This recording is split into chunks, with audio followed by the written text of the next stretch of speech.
안녕하십니까, 박병욱입니다. 그저께 8월 15일 광복절 행사가 있었는데 반쪽짜리였죠.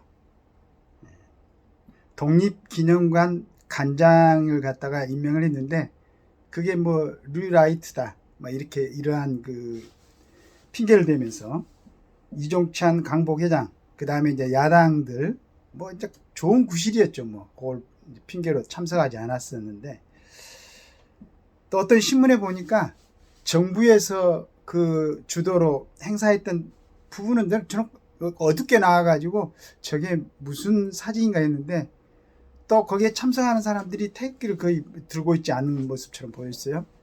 반대로 광복회장 쪽에서는 뭐 태극기를 들고 밝게 찍어졌는데, 그런 것도 한 번씩 생각을 해봐야 되지 않겠는가, 정부의 공식 행사를 갖다가. 이런 생각이 들었었고, 막 그 당일날 뉴욕에서도 그런 행사가 있었는데, 여기 이종찬 광복회장의 어떤 그 얘기를 갖다 그대로 갖다 축사를 미국에서 거기에 뉴욕의 광복회장 그 지부 회장이 아마 읽었던 모양이에요. 그래 이제 그걸 듣고 있던 뉴욕의 총영사가 그 사람이 축사를 끝나고 나서 딱 올라와서 첫 마디 했던 얘기가, 저런 말 같지도 않는 이야기를 듣고 있자니 내가 여기 계속 앉아 있어야 하나, 그런 생각이 들었습니다. 첫 말이 이랬어요. 얼마나 화가 났으면 그랬겠어요. 지금 말해서 국내에서 정리되지 않는 이런 상황이 미국에서까지, 그것도 미국 의원들도 참석하고 참전 용사들도 있었고 교포 학생들도 있었는데, 그래서 이런 걸 어떻게 정리를 해야 되느냐. 참 그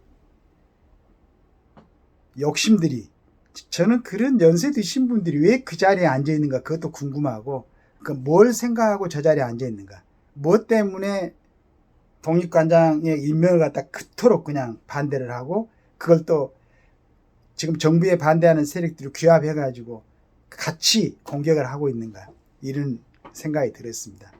그런데 우리 이제 조선일보에 강천석 고문님이 이 부분에 대해서 좀 정리를 해 가지고 글을 올려놓으셨는데, 앞으로 우리가 이제 이 부분에 대해서 어떤 시각을 가져야 되겠는가를 좀 이렇게 안내를 해 주신 것 같아요. 한번 같이 한번 검토를 해 보겠습니다. 3.1운동 독립정신 계승 헌법 전문에 건국절 비집고 들어갈 틈 없다. 이승만, 김구, 장점 합하면 독립발전 동력, 결점 부풀리면 김일성 일가 일족 도울 뿐. 이렇게 해가지고 이제 글을 남겨놓으셨는데, 광복절 속 광복은 잃었던 나라를 되찾다는 뜻이다. 1945년 8월 15일 우리 민족은 일본 식민 지배의 노예 상태에서 풀려났다. 그 첫 선물은 일본식 이름을 버리고 우리 본래의 성과 이름을 되찾게 된 것이다. 총독 미나미는 1939년 조선인은 이름을 일본식으로 바꾸도록 했다.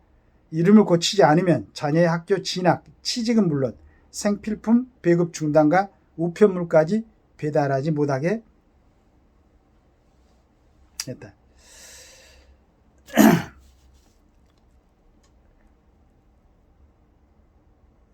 1941년 말 전체 가구의 81.5%인 322만 가구가 일본 이름으로 바꿔 신고했다. 우리 국민 10명 가운데 8명은 일본 이름을 붙이고 있었다.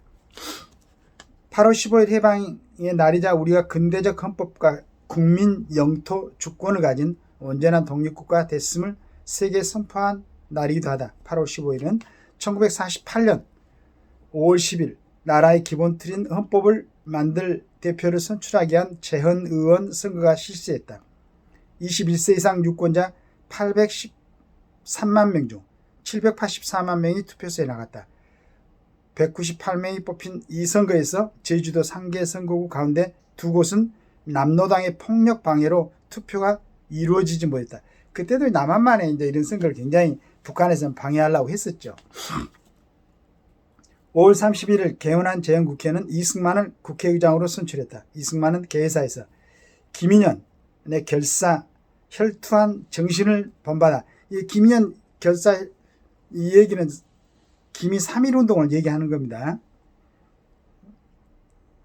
최후의 일가까지 분투하자고 다짐했다. 김인현은 1919년 3.1운동이 일어납니다.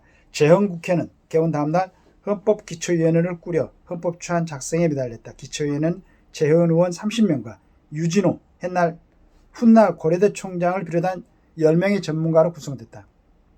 기초위원회는 이승만 의장의 당부대로 3.1운동 당시의 결사 혈투 정신으로 를 전문가 10장 102조 조항으로 된 헌법 초안을 완성해 6월 22일 재헌국회 본회의에 넘겼다. 재헌 의원들은 트랙 화물칸에 판자를 깔고 아침 10시 출근해 자정무렵까지 손바닥만한 걸상에 5명씩 붙어 앉아 단어 뜻 문장 등을 놓고 경론을 벌였다.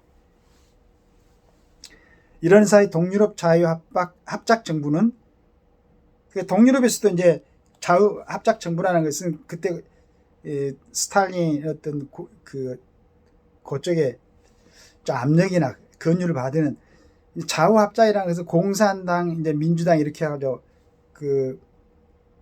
같이 정부를 막 구성하고 했었죠. 우리나라도 마찬가지로 남북 좌우합작을 하려고 했었지 않습니까?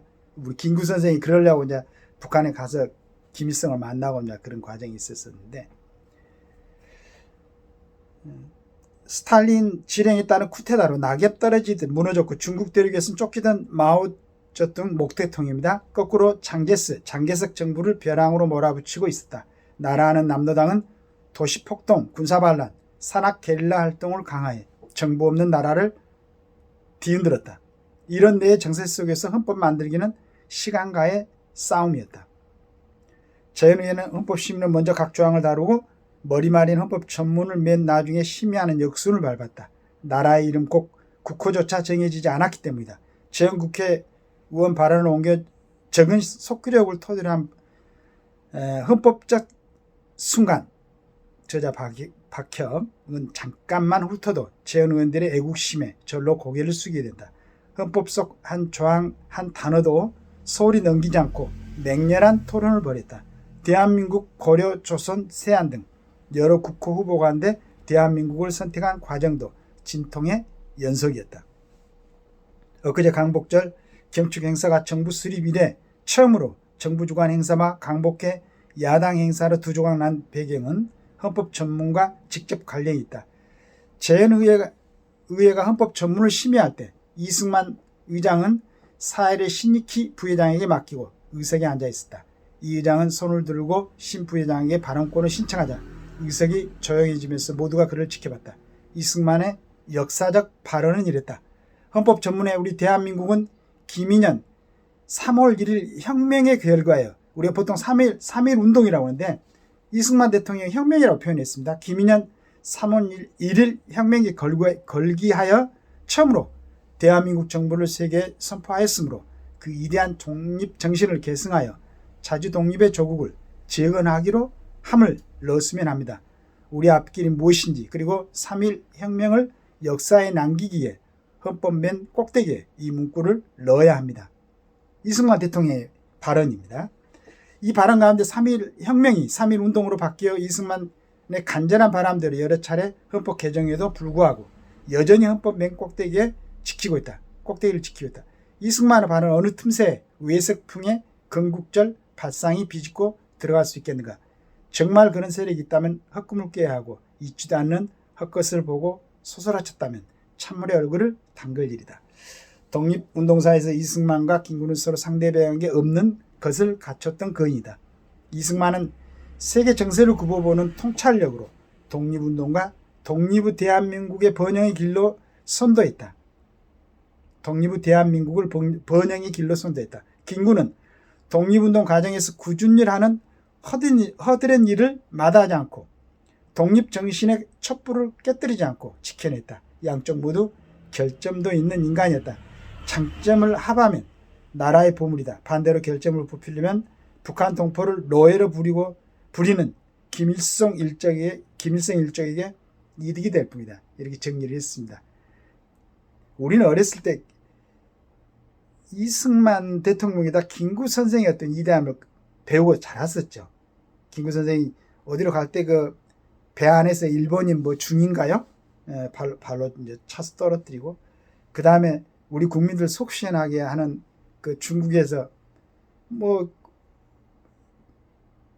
제가 자세히는 모르겠습니다. 하여간 뭐 폭탄을 터뜨리고 저격을 하고 하는 사람들이 전부 다 김구 선생이 지휘를 했었죠. 이제 마지막에 그 가능하면은 남북이 합해가지고 같이 통일했으면 좋겠다. 통일이 완전하게 됐으면 좋겠다. 그때는 이제 강복이 완전하게 됐으면 좋겠다. 이런 표현이 되겠죠. 이렇게 했는데 북한에는 벌써 소련의 지령을 받는 김일성이 와서 뭐 세력을 확고히 잡고 있었고 남한에는 그때는 거의 무정부 상태였었는데 뭐 이승만 이제 대통령 주도로 조금 꾸려 나가고 있었는데 그래도 도전자들이 많았죠. 여운형 선생을 비롯한 뭐 이런 김규식 선생 같은 분들도 있었고 이종찬 강복회장의 작은아버지 되는 이시영 이 양반이 부통령이었어요. 참여를 했죠. 그런데 지금 이종찬 이 사람이 육사 출신인데 육사 16기인데 국가정보원정도 있고 그런데 어떻게 생각이 이렇게 바뀌었는지는 모르겠어요.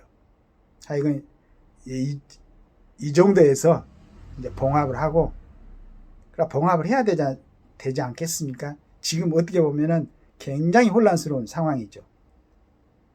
뭐 우크라이나 전쟁부터 이스라엘 전쟁, 그 다음에 미국의 지금 대통령 선거, 저 트럼프가 안 돼야 되는데 트럼프가 되면 또 이제 우리나라는 굉장히 여러 가지로 휘둘리게 돼 있는데 이런 이중한 상황에 지금 어제 그저께 강복절이 79년 구해했습니까? 그런데 그 시간이 지났는데 아직도 뭐 친일을 얘기하고 무슨 이런 어리석은 짓들을 소위 지금 어떤 대한민국의 지도자급이라는 사람들이 하고 있으니 국민들이 좀 혼란스럽게 하고 국민들이 좀 헷갈려 해도 그 사람들이 정리를 해가지고 이걸 바로 잡아줘야지. 국민들은 제대로 하고 있어 지금. 이번에 올림픽을 2000년 이후로 태어난 애들이 올림픽 가가지고 금메달을 따고 세계에서 금메달 땄다는 것은 세계에서 1등 아니에요. 이런 일들을 하고 있는데 70, 80대 노인네들이 국가의 혜택은 모두 다 받아들이고 지금까지 잘 먹고 잘 살았으면은 좀 해야 되는 거 아니겠습니까? 이제 제대로들 좀 사십시오. 지금 어려워서 먹고 살기 힘든 사람들 자영업 하다가 지금 문 닫고 폐업하고 이런 사람들이 얼마나 많은데 지금 그 자리에서 어느 나이까지 언제까지 누리려고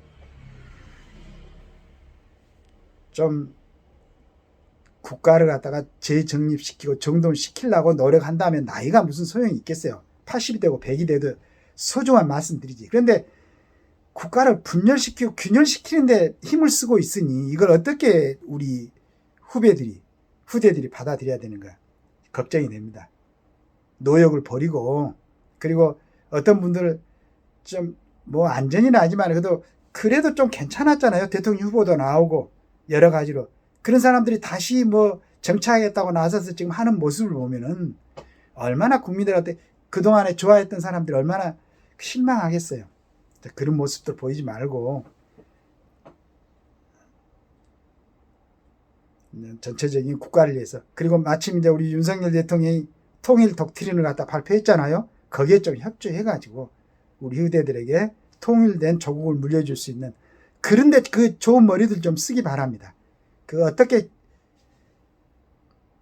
방송 아니면 참 좀 험한 말도 하고 싶은 그런 막 생각이 들어요.